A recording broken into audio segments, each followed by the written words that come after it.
আসসালামু আলাইকুম। কেমন আছেন সবাই? এই যে দেখতে পাচ্ছেন আমরা সরিষার একটা মাঠে চলে আসছি। ওই সাইডে সরিষা। এই যে আমাদের মহখামার, একদম বিকাল টাইম। দেখুন আকাশ ডুবি ডুবি ভাব। আমাদের খামার এই যে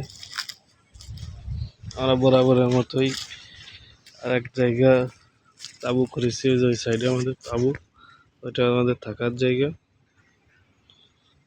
এই যে তাঁবু দেখুন,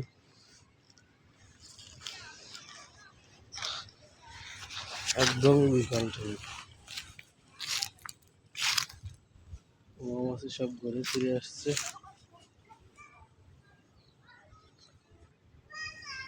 যাদের খাঁটি সরিষা ফুলের মধু লাগবে তারা অবশ্যই আমাদের সাথে যোগাযোগ করতে পারেন ইনশাআল্লাহ।